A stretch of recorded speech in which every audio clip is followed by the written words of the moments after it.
सांगितलं म्हणजे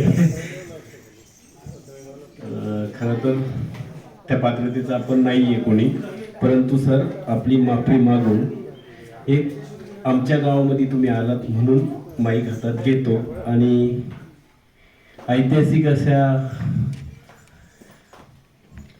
आई तुळजाभवानीच्या कृपेने आणि राजे छत्रपती शिवाजी महाराजांच्या पदस्पर्शाने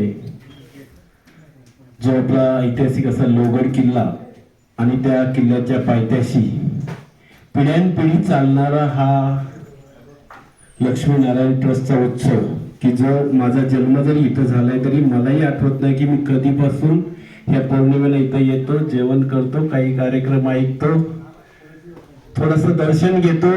तुमच्या सर्वांचं गावातून बाहेर गेलेले किंवा त्यांचे पाहुणे मंडळी देखील आमच्या गावाला विसरलं नाही, त्याबद्दल खरं तर आमच्या गावाचा अभिमान आहे.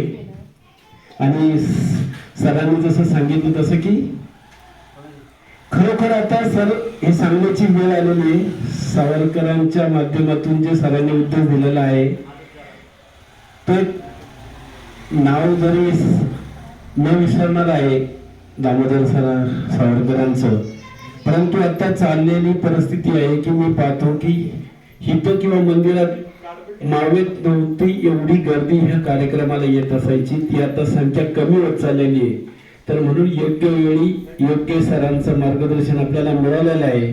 म्हणून आपण सतत ह्या कार्यक्रमात जशी आज शोभा वाढवली तशीच हमेशा येऊन शोभा सर्वांनी वाढवावी, तशी सर आपणही सतत ऐतिहासिक ठिकाण असल्यामुळं आणि मी सुरुवातीलाच म्हणल्याप्रमाणे की सरांच्या पुढे बोलण्याच्या पात्रतेचा इतका मोठा नाही, कारण राष्ट्रीय फलक त्याच्या नंतर बोलायला सांगितलं त्याबद्दल आपली पुन्हा एकदा दिलगिरी व्यक्त करतो. आपण उपस्थित झालात, आपल्याबद्दल सर्व कुटुंबासहित जे काही मित्रपरिवार आले त्यांचं देखील मी ट्रस्टच्या वतीने आभार मानतो आणि माझं मनोगत थांबवतो. जय हिंद, जय महाराष्ट्र.